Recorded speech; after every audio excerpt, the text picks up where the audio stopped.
All right, guys, welcome back, and we are with a new fragrance. This one's from Atralia, if you can't see that right there. This is Magma Ember Dusk. It's a newer drop, came out in 2025, I think middle of the road 2025. It's a honey-centric fragrance, and I don't have any fragrances in my collection that are honey outright. Some people accuse this of being like a Naxos twist. I've smelled Naxos, I have a Naxos clone, at least one, and the note that's missing in the breakdown that I'm about to give you is tobacco. So without the tobacco, I'm kind of like, that's not really Naxos. But let's go ahead and talk about all the various notes. First, you get honey in the opening, orange blossom, white flowers, and nutmeg. This is sounding like a winter fall fragrance already. Middle notes of cashmere or cashmere wood with cinnamon, and then jasmine, then base notes of tonka, vanilla, powdery notes, and cedarwood. See, some of that doesn't sound like the Naxos DNA to me, but anyway, let's go ahead and get this box out of here. This apparently has a ridiculous presentation. First of all, crazy that was the outside box. This is the inside box. Let's go ahead and make sure I got the, all right, so Magma's in the front. Let's go ahead and, the box is magnetic. It's got a magnet box lid. That's nuts. That's so over the top. So like, again, this is not a crazy expensive fragrance. It's I think, goodness gracious, what is the price on it? I think you can get it for like 40, 50 bucks on the top end. You can probably find it cheaper. Very inexpensive, but just the fact they put magnets in the presentation itself is kind of crazy. You got that gold, obviously it looks like molten honey. So calling it Magma makes sense. Kind of a thin bottle. I don't trust thin bottles. Thin bottles can be hit or miss for me because they tend to fall over on my shelf if I'm not careful. So that's just a personal issue on my side of things. What's going on here? Oh, that's why I lost my light. Just a moment. The magic of being unprofessional and inefficient. There you go. So this is what it looks like. Very pretty. Is this cap magnetic? I don't think it is. So, all right, so that's just a pressure cap. So they made the box magnetic, and then they made the cap just a pressure cap. That's an interesting choice. I'm not going to criticize it. That's just interesting. Okay, so let's go ahead and do our sprays. The way we do it on this channel, we spray on paper, then we spray on skin. I give you a breakdown of both because skin scent, because of the temperature of your skin being about 98.6 degrees versus this paper piece right here that really is only the ambient temperature of the room, so like 68-ish right now. Those fragrance oils will evaporate, dissipate, and project differently. So like typically the sweeter notes tend to come out much stronger on skin than they do on paper, but the paper, obviously, it does last longer because of that. So this is kind of like a proxy for people who want to spray their fragrances on their clothing or maybe their hair if they have longer hair. Whereas the skin is obviously a test for pulse points and people who wear traditionally like that. So let's go ahead and spray. Ooh, that is pressurized and lovely. Oh, I love pressurized atomizers. That's a lot of juice coming out. Okay, how much can I just smell from wafting it? Knocked over the thing. Okay, definitely sweet. Holy cow. I can already smell it in the air. And that's not a bad thing. It's a little sweet. Maybe too sweet to be a men's cologne, but we don't know. Oh. Okay. That's way woodier than I expected. I'm getting orange blossom, I'm getting the honey, obviously, that's the sweetness.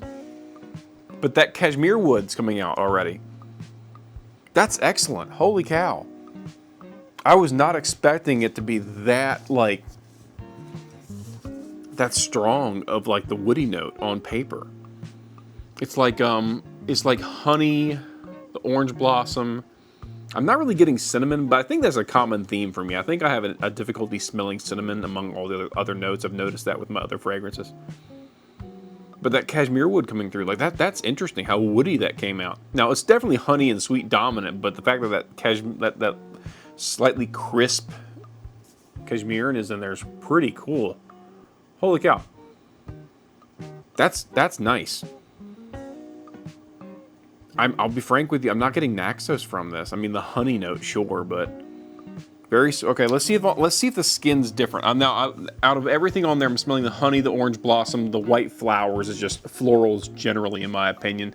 Nutmeg. Okay, sure, it's barely there, but it's not like a crazy dominant note. I'm really getting mostly honey, orange blossom, and that cashmere note in there. That's very, very nice.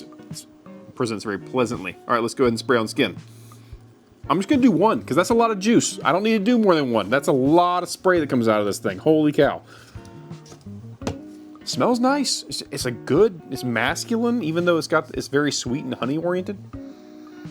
Same thing. I think the honey's a little more dominant on skin, which makes sense because it makes sense that the sweeter notes are going to be stronger. But holy cow, that's really nice.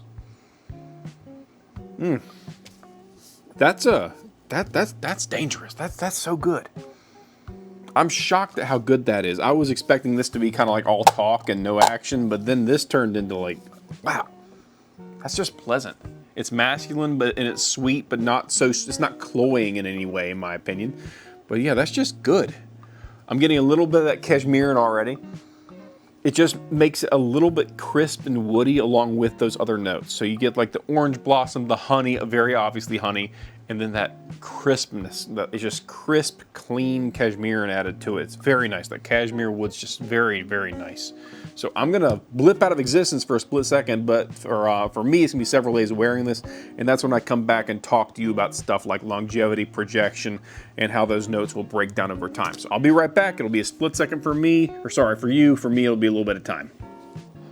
All right, so let's talk about Atralia Magma Ember Dusk. So this is, after days of wearing this, and now we're kind of out of the season to wear this because it's getting a little warmer outside because I did this initial review or the initial unboxing quite a while ago. I'm going to go ahead and say that this is a nice fragrance. I wish they had spent a little more on the ingredients instead of this magnetic box, but I mean, it is what it is. It might not have made that big a difference. I'm not a perfumer. It's very long lasting. It goes for a long time. It pushes for quite a while. Good projection. It's obviously meant to be in that Naxos DNA, like from Xerjoff. What it's lacking is there's no tobacco note. Now, and that might be a lane for this. Like, hey, you like Xerjoff, but that tobacco note's off-putting to you for some reason, and you just like the honey and the resinous notions of it and the vanilla, and you kind of like that clean, wintry, resinous kind of vibe, but you don't like tobacco. Maybe this is the option for you. But that's the biggest difference if you're looking for that DNA. There is no tobacco note in this. It's much more just generally sweet and kind of aromatic with some cinnamon kind of notes in there. But again, it does last a very long time. It projects well. It smells decently well blended. Doesn't smell super synthetic-y. Just kind of smells like a very sweet honey fragrance. And honey to me is what you get pushing the hardest, and then that vanilla in the base might come out a little bit. But overall, it's a decent fragrance. Again, I think they could have done more with it if they wanted to make it more like Naxos and made that tobacco note and at least put it in there. But if they're going for something that's like just kind of honey, resinous, vanilla, that kind of vibe, maybe that's what they're really going for. Or maybe they said, hey, we love Naxos, but what about Naxos without the tobacco? Maybe that was kind of what they were leaning for. The cashmere wood that comes out, the cashmere and clean laundry kind of vibe to it, it's very pleasant. There's nothing really wrong with the fragrance. It's just, if you're looking, if you're out there saying, I want a good Naxos clone, this doesn't really do that. So if you want it just on its own, it's a very nice floral, honey, resinous kind of fragrance. It's very pleasant in that way. When it dries down, it's a little powdery, so you might not like that, but overall, it's a fairly just clean, decent wintertime honey-based fragrance is kind of what it ends up being. Now, that's been done before, so really it's kind of a price point game at that point, but if you're looking for a Naxos clone, I wouldn't even call this one. I'd say this is a twist on some of that DNA at most. So, not much else to say about the fragrance. Great longevity, nice push for about 4 hours. You can smell on your skin after an 8-hour day. But it is very much a honey floral with some vanilla in there. That's what you kind of get predominantly from it. But it is strong in how it does it, and it doesn't smell synthetic-y or gross. So that's it for me, guys. Thanks for watching. Hit the comment button if you have any questions. Hit the like button. Subscribe if you want to see more stuff like this. And yeah, wait till the next one.